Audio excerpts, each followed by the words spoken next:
एक दफ़ा का जिक्र है, एक शहर में दो भाई रहते थे।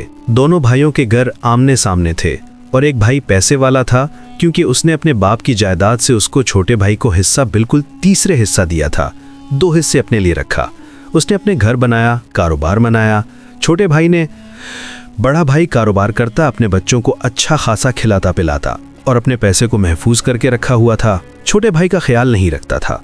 एक दिन छोटे भाई ने कहा, मैं अभी यहाँ से हिजरत करके दूसरी शहर चला जाऊँगा कि वहाँ पर अपनी रोज़ी की कोई बंदोबस्त करो। उसने अपनी बीवी बच्चों को लेकर दूसरे शहर रास्ते में सफ़र में निकल पड़ा और कुछ सफ़र करके आधा दिन के बाद हुए थक गई। आज किसी दरख्त के पास जाके बैठ गए तो दरख्त के सामने उसने देखा कि एक परिंदा दूसरी दरख्त पर बैठा हुआ है और उस परिंदे को उसने सोचा शिकार करके अपना पेट भर ले गए। तुमने अपनी बीवी को कहा जल्दी करके आप बर्तनें धो लें और अपने बेटे को कहा कि जाके लकड़ियां लेके आएं तो हम इस परिंदे का शिकार करके अपना पेट पाल लेंगे। उसने शिकार करने के लिए वहां से रवाना हुआ, परिंदे के पास पहुंचा और परिंदे पे तीर तान दी।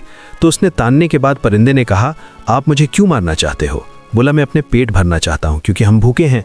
तो परिंदे ने कहा, मैं आपको इससे ज़्यादा फ़ायदा दूँ तो आप मुझे नहीं मारेंगे? उसने कहा, क्या? बोला, आपका इरादा और नीयत पक्का था क्योंकि आपने पहले से तैयारी की, अपनी बीवी को बर्तन धोने को कहा और बेटे को लकड़ियां लाने को कहा। इसी वजह से मैं समझ गया कि इसका इरादा पक्का, ये आज मेरा शिकार करेगा। मैं अभी आपको एक मशवरा देता हूं, जो मैं बैठा हुआ दरख्त में आगे एक पहाड़ का टुकड़ा है, उसके सामने तुम्हें ले जाता हूं। वहां पर आपको एक पूरा सोने का खजाना मिलेगा। वो खजाना लेके जाओ, अपने बच्चों को और अपनी बीवी की अच्छी तरह ख्यालदारी करो, अपनी ज़िंदगी गुजारो। उसने उसकी बात माना, उसके पीछे चला गया। वो जाके एक टील पे बैठ गया। टील के नीचे उसको बोला सोने का खजाना पड़ा हुआ था। उसने खजाना उठाया, परिंदे का शुक्रिया अदा किया, वापस हुआ, अपने घर पहुंचा और अपने घर को तोड़ के उसने बड़ा आलीशान घर बनाया।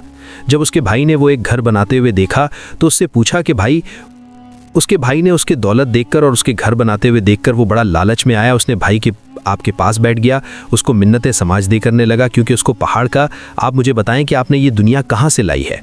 तो उसने फिर बाद में सच्चाई के साथ अपने भाई को बताया कि मैं जा रहा था रास्ते में तो वहाँ पर एक दरख्त आया, मैं दरख्त के नीचे बैठ गया, देखा सामने एक परिंदा बैठा हुआ है। मैंने उसकी शिकार करने के लिए गया तो उसने मुझे कहा था मुझे शिकार नहीं करो, तो मैं आपको कुछ मशवरा देता हूँ, पैसे आपको ख़जाना बता देता हूँ।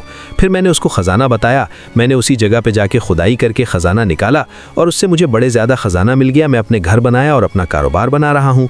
तो बड़े भाई ने अपने बीवी बच्चों को लेकर वो फिर वहाँ से निकल पड़ा। रास्ते में दरख्त के पास पहुँचा और बीवी को कहा जाके बर्तन धो लो तो मैं इस परिंदे का शिकार करूं।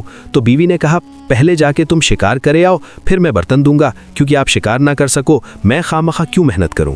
तो उसने अपने बेटे को कहा जाके लकड़ियां ले आओ। तो बेटे ने कहा, जब आप परिंदे का शिकार ना कर सको फिर मैं क्यों लकड़ियां लेके आऊं, कि लकड़ियां किस काम की। तो वहां परिंदे के पास बंदा पहुंचा तो उसको शिकार करने की कोशिश की। तो परिंदे ने कहा, आप बदनसीब हो, क्योंकि जब आपके घर वाले इसको तुम्हारे बात नहीं मानते तो मैं आपको कैसे अपनी शिकार होने दूंगा। ओढ़ के आसमान से हवा में चलते हुए निकल गया। तो उसने वापस अपने आया घर पे। तो भाई ने उससे आके पूछा, क्या हुआ? बोला, यार ऐसे ऐसे मैंने जाके किया तो वो परिंदा उड़ गया। उसने कहा, बदनसीब हो, आपका बात तो अपने घर वाले भी नहीं सुनते, क्योंकि इत्तफाक में बरकत होती है। जब आप में इत्तफाक होगा तो हर चीज़ आसान हो जाती, ना इत्तफाकी में तो घर पूरे कभी नहीं चलते और उसमें बर्बादी हो जाते हैं। हमारी कहानी आपको अच्छी लगी तो सब्सक्राइब, कमेंट, लाइक और ज़रूर शेयर करना और दुआओं में याद रखना।